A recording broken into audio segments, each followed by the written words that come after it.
목요일에는 해외 축구 이야기와 함께하고 있죠. 라디오의 발롱도르를 꿈꾸는 이건 김정용의 랄롱도르 시작하겠습니다. 먼저 풋볼리스트 김정용 기자와 인사 나누겠습니다. 안녕하십니까? 안녕하세요. 김정용입니다. 네, 어서 오십시오. 자, 영국에 있는 이건 기자 연결합니다. 이건 기자 안녕하세요. 네, 안녕하세요. 이건입니다. 네, 이건 기자, 한 주 사이에 토트넘에 큰일이 있었나 봐요. 네, 맞습니다. 이번 주에 어떻게 보면 가장 프리미어리그 전체에 있었어도 가장 큰 일이 아닐까 싶습니다.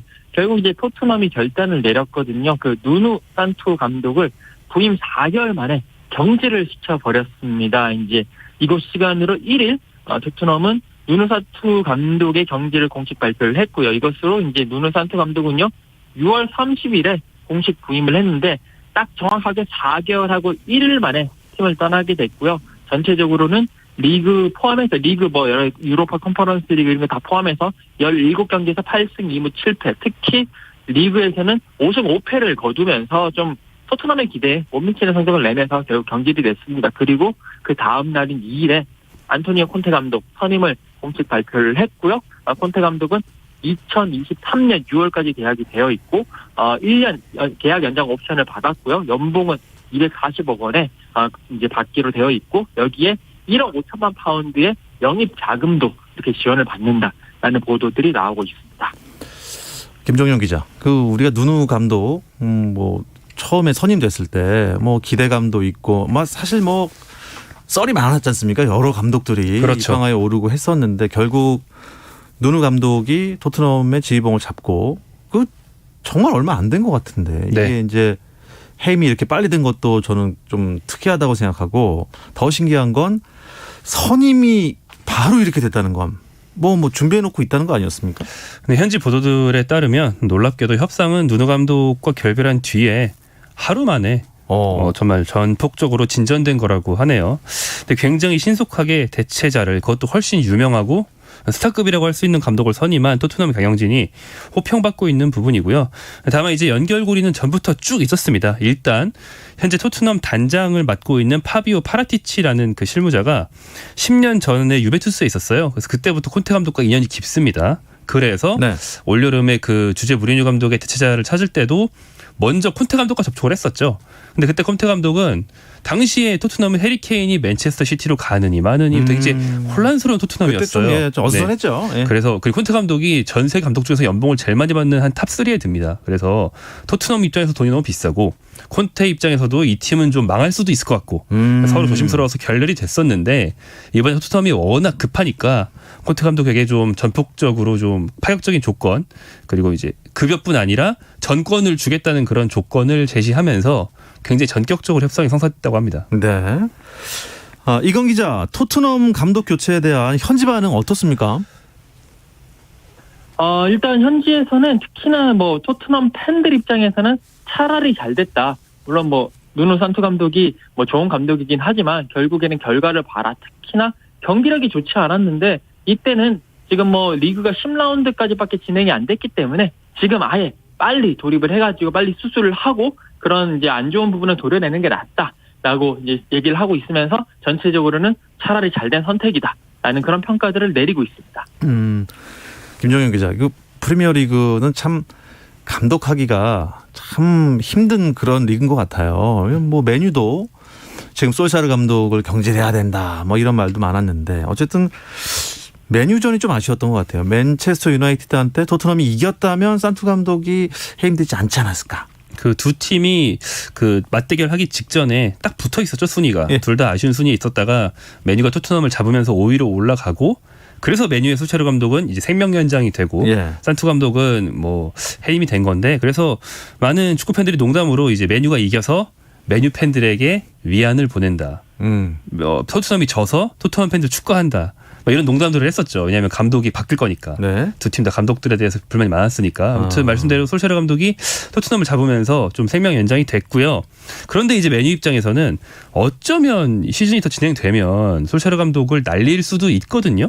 그럴 수도 있잖아요. 만약에 한두 달 뒤에 정말 부진하면 네. 모든 팀이 감독을 경질했을 때 데려오고 싶은 1순위 감독이 콘테였는데 네. 그걸 토트넘이 가져가 버렸단 말이에요. 아하. 그래서 이제 메뉴는 만약에 솔샤르 감독을 경질하더라도 데려올 감독이 없어져 버렸습니다. 아, 그렇게 또 얘기가 흘러가는군요. 그렇죠. 콘테 감독을 토트넘이 데려왔다. 이건 어마어마한 기사인 것 같습니다. 이건 기자, 콘테 감독이요. 토트넘 감독 데뷔전을 언제쯤 치를 수 있겠습니까? 이제 콘테 감독이 이곳 시간으로 2일에 토트넘에 부임을 했습니다. 그러면서 바로 뭐 감독 자리에 앉을 수 있을 거다, 뭐 없을 거다, 뭐 이런 얘기들이 오갔어요. 이제 왜 그러냐면 이 외국인이거든요. 콘테 감독 이탈리아 사람이기 때문에 이 영국에서 일을 하기 위해서는 그 워크 퍼밋, 노동 허가가 필요합니다. 그러니까 브렉시트 전에는 그게 필요 없이 EU 사람이기 때문에 충분히 할 수 있었는데 브렉시트가 되면서 영국이 EU를 떠나면서 외국인 감독들은 워크 퍼밋을 받아야지 공식적으로 업무를 시작을 할 수 있는데 네. 지금 이 상황에서 원래는 그 약간 이 워크 퍼밋이 원래 영국의 그런 행정 처리가 상당히 느리거든요. 한국 같은 경우에는 전화 한 통화라든지 그냥 가서 바로바로 해주는데 영국은 워낙 느리기 때문에 이게 뭐 몇 개월이 걸리기도 하는 뭐 그런 상황이었는데 이것 때문에 뭐 한 며칠 정도 걸릴 거다. 그래서 토트넘이 조금 있다가 이곳 시간으로는 4일 오후 저녁이고요. 한국 시간으로는 5일 새벽에 열리는 그 비테세와의 유로파 컨퍼런스 리그 경기에 콘테 감독이 워크 퍼밋에 발목이 잡혀서 아마 감독으로서 감독직을 수행하지 못할 거다. 그냥 빨라야지 다음번 에버튼과의 원정 경기 주말에 열리는데 네. 그 경기에 살 거다라는 예상이 많았어요. 그런데 토트넘이 빨리 움직이고 뭐 토트넘 레비 회장이 막 전화를 돌리고 해가지고 이 워크 퍼밋이 빨리 나와서 지금 이곳 현지에서는 비테세전 오늘 밤에 하는 내일 새벽에 하는 이 비테세전 경기 하기 전까지 나오고 그리고 바로 감독 자리에 앉아서 선수들을 지휘할 수 있을 것이다라고 지금 그런 예상 기사들을 쏟아내고 있습니다. 콘테 감독이 오자마자 바로 지휘봉을 잡을 수 있게 될 수도 있을 텐데 콘테 감독 어느 팀이나 데려오고 싶어하는 그런 유명 감독입니다. 하지만 청취자분들을 위해서 콘테 감독 이력 또 축구 스타일 한 번 더 짚어주시죠. 네, 안토니오 콘테는 선수 시절에도 유벤투스와 이탈리아 대표팀의 스타 미드필더였어요. 그때부터 굉장히 강인한 성격, 터프가이로 유명했습니다. 이제 감독으로서는 2011년도 10년 전에 유벤투스를 맡았을 때부터 유명해졌는데요. 그때 부임하자마자 우승하기 시작해서 유벤투스에서 3년 연속 우승을 했고 이어서 첼시에 와서 첼시에서 우승, 최근에는 인테르밀란으로 옮겨서 인테르밀란에서 역시 우승을 했고 그 사이에는 이탈리아 대표팀도 유로 2016 8강에 진출시키면서 현재까지 최근 10년 동안 정말 승승장구만 해온 그런 감독이고요. 특히 유벤투스 때는 우승 3번 중에서 한 번은 무려 무패 우승이었고 또 한 번은 이탈리아 역대 최고 승점 우승 기록을 경신했습니다. 그러니까 뭐 우승의 화신이죠. 그런 사람이고 축구 스타일은 그 3-5-2 포메이션의 마스터라고 보시면 되겠는데 한 5, 6년 전에 이 감독 때문에 세계적으로 이 포메이션이 유행했어요. 예, 3-5-2가요. 네, 그래서 한국에서도 뭐 최용수 감독, 안익수 감독 이런 감독들이 벤치마킹을 많이 했었습니다. 그리고 그래서 이번에 토트넘에도 같은 전술을 도입할 거다라는 전망이 많이 있고요. 전술도 전술인데 터프가이라고 했잖아요. 네. 자기 선수들을 아주 윽박질러서 최대한 집중력과 경기력을 끌어올리는 그런 상남자 스타일의 카리스마가 있는 호랑이 선생님입니다. 호랑이 선생님 스타일이에요. 저랑은 좀 안 맞을 것 같습니다. 저도 사실 제 독서 그러면 좀 좋지 않습니다만. 어쨌든 뭐 우리 관심사는 이 그런 콘테 감독 밑에 있는 손흥민의 역할이거든요.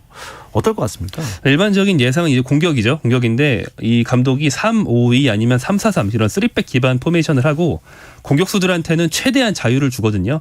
그래서 아마 손흥민은 원래 잘하고 있었으니까 해리 케인까지 살아나면서 손흥민, 케인의 투톱 혹은 다른 한 명을 더 끼워서 3톱 이런 공격진이 훨씬 살아날 수 있을 것이다 라는 전망이 우세하고요. 그러니까 다시 말하면 손흥민 선수는 측면에서 윙어 역할을 하기보다는 좀 최전방 공격수에 가까운 그런 역할을 하게 되지 않을까라는 전망이 있습니다. 이건 기자, 영국 현지는 어때요? 이 포메이션이나 포지션, 손흥민의 위치는 어디가 적당하다고 생각하나요? 각 매체마다 조금씩 다르긴 한데 약간 디테일한 부분 다르긴 한데 기본적으로 뭐 3백을 쓰는 콘테 감독의 그런 성향, 그런 전술적인 그런 모습들을 반영을 했습니다. 다 3백, 3-5-2 아니면 3-4-3으로 쓸 것이다 라고 이야기를 하고 있고요. 특히 손흥민 선수와 관련해서는 많은 매체들이 손흥민 선수 투톱으로 쓸 것이다. 그러니까 공격수로 쓸 것이다. 뭐 왼쪽 윙어로 가더라도 자체적으로 윙어의 역할보다는 최전방으로 올라가면서 계속 뒷공간을 파고드는 그런 역할을 부여할 것이고 그 덕분에 손흥민과 케인 선수의 그런 공격 조합이라든지 공격력이 극대화될 것이다 라는 예상을 많이 하고 있습니다. 그것 때문인지 몰라도 케인 선수도 콘테 감독이 온다는 소식에 이제 나 토트넘 떠나지 않고 이 토트넘에서 그 콘테 감독과 함께 우승을 하겠다라는 뭐 그런 의견도 피력을 했다고 하네요. 네, 콘테 감독 때문에 우리 케인이 달라졌어요가 될 수도 있겠네요. 자, 손흥민 선수 소식에 이어서 우리나라 유럽파들 이야기 좀 해보죠. 황희찬 선수한테 울버햄튼이 반했다 이런 얘기가 있더라고요. 이건 기자? 네, 제가 울버햄튼 경기 취재를 가고 막 이렇게 할 때도 황희찬 선수의 인기는 팬들에게도 이제 상당한 인기를 가지고 있고 감독이라든지 코칭 스태프 그리고 현지 기자들도 황희찬 선수 너무 잘한다라고 이야기를 하면서 한국에서 왔다 그러면 미스터 황 그러면서 너무 좋아하는 네. 그런 모습을 보이고 있는데 이게 다 이제 황희찬 선수가 지금 현재 시즌 4골을 넣으면서 울버햄튼의 최다 득점자로 이제 올라섰고요. 그러면서 팀의 공격을 이끌고 있는 그런 좋은 모습을 보여주고 있기 때문에 이런 반응들이 나오는 것 같고 사실 이 황희찬 선수가요. 독일 라이프치히에서 임대로 온 겁니다. 한 시즌 임대로 갔는데 예. 울버햄튼 입장에서는 이제 한 시즌 끝나고 다시 보내야 되거든요. 근데 이 정도로 잘하는 황희찬 선수라면 우리가 임대로 계속 데리고 있지 말고 아예 정당한 대가를 지불을 하고 그냥 아예 우리 선수를 데리고 오자라는 그런 생각을 하고 있는 것 같고 약한 이정료는 1,400만 파운드, 우리 돈으로는 255억 원 정도 수준이라고 하거든요. 그 정도로 황희찬 선수의 능력을 인정을 하고 계속 쓰고 싶다라는 그런 의견을 계속 피력하고 있습니다. 야, 완전 영입될 가능성이 아주 높아진 것 같은데요. 김정용 기자, 근데 황희찬이 옵사이드 판정을 받고 골이 취소가 됐어요? 네, 가장 최근 경기 상대가 에버턴이었어요. 근데 그 경기에서 리그 5경기 연속 선발 출장하면서 주전 자리를 굳힌 건 좋았습니다. 그런데 이제 결정적인 상황 하나를 놓쳤는데 전반 15분에 동료 공격수죠. 아주 찰떡 호흡을 자랑하고 있는 라울 히메네스의 패스를 받아서 골망을 흔들었으나 비디오 판독 결과 오프사이드가 맞았습니다.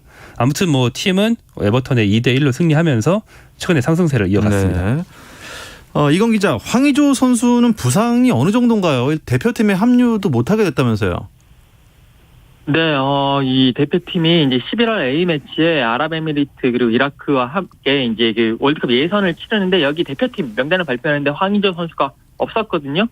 사실 이제 황의조 선수가 부상이 당초보다 계속 오래가는 모양새입니다. 이제 지난달 17일에 낭뜨와의 리그왕 그 10라운드 경기에서 부상을 당했어요. 그때 이제 날카로운 정말 멋진 중거리 슛으로 리그 4골을 넣고 난 다음에 후반 28분에 갑자기 이제 발목을 잡고 쓰러지면서 결국 교체 아웃이 됐는데 이때까지만 하더라도 황의조 선수의 그런 부상 정도가 그렇게 심하지 않다. 한 주나 2주 정도 지나면 돌아올 것이다. 라는 그런 예상이 컸었는데 그 재활이 계속 이어지고 있는 분위기예요. 그러면서 계속 결정을 하게 되고 이번 주말에 파리 생제르맹과의 경기에서도 결국 결장이 지금 불가피할 것으로 보입니다. 그렇기 때문에 그 벤투 감독이 이끄는 대표팀도 그렇고 보르도도 그렇고 그래 차라리 황의조 선수를 보내지 말고 이 보르도에서 현지에서 재활에 집중을 하면서 조금이라도 하루라도 빨리 복귀를 하기 위해서 그렇게 좀 쉬게 하는 것이 낫지 않겠느냐라는 결론을 내렸고 결국 대표팀 합류도 불발된 상황입니다.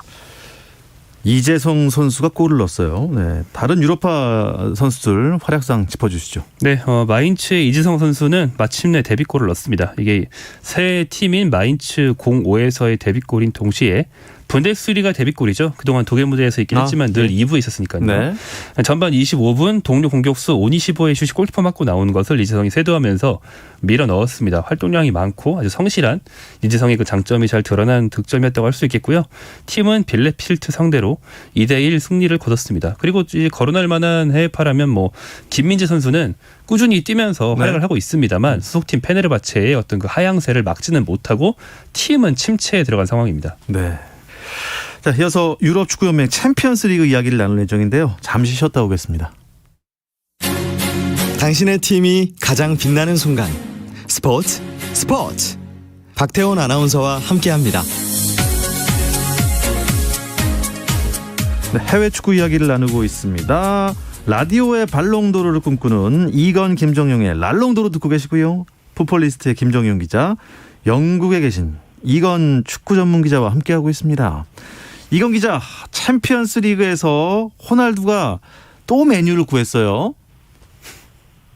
네, 맞습니다. 호날두 선수 거의 메뉴의 소신, 솔샤르 감독의 보디가드 역할을 확실하게 해주고 있는데, 한국 시간으로 3일 새벽에 열린 경기였어요. 그 메뉴가 이탈리아 아탈란타와 이제 원정 경기를 치렀는데, 상당히 어려운 경기를 했습니다. 선제골도 허용을 하고요. 막 그렇게 하면서 경기 종료 직전까지 1대2로 지고 있었는데 호날두 선수가 후반 추가 시간에 동점골을 넣으면서 2대2 무승부를 기록을 했거든요. 호날두 선수는 물론 이제 후반 추가 시간에도 동점골을 넣었지만 또 전반 추가 시간에도 0대1로 지고 있던 상황에서 또 골을 넣으면서 이날 메뉴의 두 골을 다 책임을 졌고요. 그 메뉴는 어떻게 보면 막 탈락 위기 막 이런 얘기도 있었는데 어쨌든 비기면서 다시 승점 1점을 추가를 했고요. 그러면서 일단 뭐 조 1위 뭐 승점 차가 거의 뭐 별로 안 나긴 하지만 일단은 조 1위로 올라서면서 한숨 돌린 상황이 됐습니다. 아탈란타란 팀한테 2대0으로 끌려가다가 호날두가 2골 넣으면서 무승부로 끝난 겁니까? 그러니까 한 골씩 선제골 한 골씩 내주고 그때만 한 골씩 따라 잡은 거죠. 그래요? 네. 근데 메뉴로서는 좀 만족스럽지 못한 거 아닙니까? 근데 이제 말씀하신 것처럼 양상이 아탈란타가 계속 앞서간 양상이었고 이 아탈란타가 지금 메뉴보다 약한 팀은 아니라서 세리에A에서 2시즌 연속 3위를 한 팀이라 메뉴랑 전력이 비슷합니다. 그렇습니까? 네, 그래서 무승부로 조 1위를 지킨 거는 뭐 그럭저럭 괜찮다고 볼 수는 있는데 문제는 이제 핵심 삼아서 레알 마드리드에서 영입해 온 센터백 라파엘 바란이라는 스타 수비수가 있는데 이 선수가 부상으로 빠졌어요. 근데 영입한 지 얼마 안 됐는데 부상을 계속 당하고 있거든요. 짧은 부상을. 그래서 좀 고질화가 되는 게 아니냐는 우려가 있고 더 문제는 지금 메뉴가 실점이 굉장히 많은데요. 지난 시즌까지 거의 매경기 풀타임을 뛰었던 잉글랜드 대표 수비수 맥과이어 선수가 이번 시즌 굉장히 부진합니다. 그래서 한 명의 핵심 수비수는 부진, 나머지 핵심 수비수들은 부상. 그래서 지금 수비진이 약간 붕괴 상태라는 게 앞으로 장기적으로 봤을 때 더 우려가 되는 상황이죠. 수비가 참 중요한 게 또 축구더라고요. 김민재 선수를 봐도 그렇고요. 그렇죠. 네. 자, 어제 오늘 있었던 챔피언스리그 주요 경기 결과 짚어주시기 바랍니다. 네, 바르셀로나는 파날이죠, 아니죠? 쿠만 감독을 경질하고 지금 뭐 차비 감독을 데려온다 만다 얘기가 있는데 그 상태, 감독 대행 상태에서 디나모 키예프를 잡으면서 챔피언스리그 탈락 위기에서 일단 벗어났습니다. 특급 유망주 안스 파티가 골을 넣었고요. 리버풀은 그 크로스 능력이 굉장한 풀백 아놀드 선수가 있죠. 아놀드의 2개의 도움으로 아틀레티코 마드리드를 2대0으로 잡았고요. 네. 그 돌풍의 팀 아약스는 도르트문트를 3대1로 꺾으면서 도르트문트와의 2연전에서 연속 대승을 거뒀어요. 그러면서 아약스가 4전 전승으로 엄청난 기세로 이미 16강 진출 확정했습니다. 예. 아약스를 포함해서 어제 오늘 결과로 16강 확정한 팀들이 나왔다고 들었습니다. 이건 기자? 네, 8개 조 중에 일단 4개 조에서 지금 16강 진출을 확정한 각 조에 한 팀씩 4개 팀이 나왔습니다. 뭐 방금 김정경 기자가 이야기한 대로 아약스가 도르트문트 원정에서 3대1로 승리하면서 4연승 달렸고요. 그래서 16강 진출 확정했고 리버풀도 이기면서 그 아틀레티코 이기면서 4연승 조 1위까지 확정을 했습니다. 그래서 16강에 올랐고요. 바이에른 뮌헨 그다음에 유벤투스도 모두 각각 벤피카 그리고 제니트에 승리를 하면서 이 4개 팀 리버풀, 아약스, 바이에른 뮌헨, 유벤투스가 4경기 했는데 4경기 모두 승리를 하는 그런 기염을 토하면서 남은 2경기에 다 지더라도 일단 16강 행은 이변이 없는 그런 아주 좋은 상황을 만들어냈습니다. 네. 파리 생제르맹도 이게 어마어마한 이제 지구방위 대 어벤져스 팀이 됐는데 메시가 결정을 했다면서요? 네, 그 어벤져스에서 이제 아이언맨이 없는 상태로 경기를 계속하고 있는데요. 네. 독일의 황희찬 선수의 전 소속팀으로 우리가 많이 얘기했었던 RB 라이프치히와 경기를 했는데 2대2 무승부를 거뒀습니다. 파리 생제르맹은 메시뿐 아니고 주요 선수들이 부상이 정말 많아요. 그중에 이번에는 핵심 미드필더인 베라티까지 같이 결장을 했고요. 대신 그 다른 미드필더 베이날둠이 2골을 넣으면서 2대2 무승부를 거뒀습니다. 파리 입장에서는 나쁜 결과가 아닌데 라이프치히는 무승부로 이번에 탈락했어요. 네, 그래서 라이프치히를 비롯한 3팀은 탈락이 확정됐습니다. 그렇군요. 이건 기자, 메시는 뭐 항상 뭐 기회만 되면 바르셀로나로 돌아가겠다 이런 말을 한다면서요? 네, 향수병이 좀 심한 것 같은데요. 사실 뭐 메시 입장에서는 어린 시절부터 계속 살았고 바르셀로나에 뛰었기 때문에 바르셀로나를 그리워하는 뭐 그런 마음은 이해를 합니다만 지금 상황에서 그 메시 선수가 계속 기회가 있다면 바르셀로나에 돌아가겠다 기회가 있으면 돌아가서 보탬이 되고 싶다라는 이야기를 계속하고 있습니다. 뭐 물론 이제 뭐 물어보면서 바르셀로나가 좋았고 그러니까 팀뿐만이 아니라 도시가 좋았다는 뭐 그런 차원의 거기에 추억도 많고 우리 가족의 삶이 있다라는 차원의 말이라고 이제 많이 분석을 하고는 있지만 그래도 지금 이 상황에서 바르셀로나 시절을 못 잊어가지고 계속 그러는 거 아니냐. 메시가 파리 생제르맹에 적응이 제대로 안 되는 거 아니냐. 라는 뒷말들이 무성하게 나오고 있거든요. 그렇기 때문에 뭐 파리 생제르맹 팬들 입장에서는 조금은 좀 저런 말은 조금 아쉽다라고 불편함을 내보이고 있고 대신 바르셀로나 팬들 입장에서는 그래 지금이라도 돌아와라 라고 하면서 약간의 뭐랄까요 행복 회로랄까요 이런 걸 좀 돌리고 있는 그런 상황입니다. 메시가 향수병에 걸렸다 하면 뭐 아르헨티나로 가야 되는 게 맞지 않습니까? 사실상 집이 이제 바르셀로나인 거죠. 예. 자, 챔피언스 리그에선 또 어떤 이슈들이 화제가 됐나요? 리버풀의 클롭 감독 그리고 아틀레티코 마드리드의 시메오네 감독 사이에서 약간의 좀 해프닝이 있었습니다. 리버풀이 오늘 새벽까지 2번 연속으로 아틀레티코를 잡았는데 클롭 감독이 지난번 경기에서 악수를 하려고 했는데 패장인 시메오네 감독은 악수할 기분이 아니라서 거절하고 가버리는 게 화제가 됐었어요. 네. 이번 경기에서도 또 그런 일이 이제 반복이 됐고, 근데 클롭 감독은 이해한다. 그러니까 경기 전에는 우리가 악수를 하지만 끝난 뒤에는 진 사람이 기분 나쁠 수 있으니까 이해한다. 이렇게 얘기를 했고, 시메오네 감독도 아주 공개적으로 진 감독일지라도 승장과 악수를 하는 게 잉글랜드 문화일지 모르겠지만 내가 있는 이 스페인 축구 문화는 그렇지 않고 나는 졌을 때 악수할 생각이 없다라고 얘기를 했습니다. 지면 기분 나쁘게? 네, 지면 기분 나쁜데 내가 왜 너랑 악수를 해야 돼? 나 갈 거야. 이런 느낌이죠. 나는 영국 사람이 아니다. 그렇죠. 하지만 영국에 오면 또 영국의 법을 따라야 되는 거 아닌가 이런 생각도 해봅니다. 이건 기자, 시메오네 감독 행동에 대해서 영국 사람들은 좀 비난을 할 것 같아요. 네, 뭐 영국 팬들, 영국 사람들은 또 모든 것을 이제 자기네들 위주로 생각을 하기 때문에 영국 팬들 특히 리버풀 팬들은요. 아니 뭐 악수를 그래도 경기 끝났으면 서로 신사의 스포츠고 그렇기 때문에 악수를 하는 것이 예의고 그런 건데 왜 시메오네 감독이 자기가 뭐라도 됐냐 이렇게 하는 거는 너무 무례하다라는 반응이 줄을 이루고 있습니다. 근데 이제 여기에 대해서 스페인 팬들은 아니 우리나라에서는 뭐 굳이 악수도 안 하고 하는데 굳이 영국이라고 뭐 그렇게 할 필요 있느냐라고 하면서 그냥 시메오네 감독의 스타일이다. 시메오네 감독을 존중해 달라라는 뭐 그런 반론도 펼치고 있습니다. 네, 김정용 기자가 간단히 주목해볼 앞으로의 경기 짚어주시죠. 네, 토요일 저녁에 재밌는 경기가 좀 있는데요. 토요일 저녁 9시 30분에 맨유와 맨시티의 빅매치가 있습니다. 그리고 토요일 저녁 11시 30분에는 한국 선수가 B클럽을 상대하게 되는데 바로 프라이부르크에 있는 정우영 선수가 바이에른 뮌헨 상대로 도전을 하거든요. 현재 분데스리가 유일한 무패팀 프라이부르크가 이 경기에서 이어갈 수 있을지 굉장히 관심이 가는 그런 경기입니다. 예, 와, 그러면 이번 주말은 볼 경기 진짜 많습니다. 이번 주말은요 K리그 1 경기부터 쭉 보면 이제 새벽까지 계속 축구만 보다 주무시면 될 것 같습니다. 네, 이 이야기를 끝으로 이번 주 랄롱도르는 여기서 마치도록 하겠습니다. 영국에 계신 이건 기자와 먼저 인사 나눌게요. 수고하셨습니다. 네, 감사합니다. 네, 오늘따라 조금 연결이 좀 시간이 딜레이가 있는 좀 그런 느낌이었어요. 네, 청취자 여러분들의 또 많은 양해 부탁드리겠습니다. 풋볼리스트 김정용 기자 함께했습니다. 고맙습니다. 고맙습니다.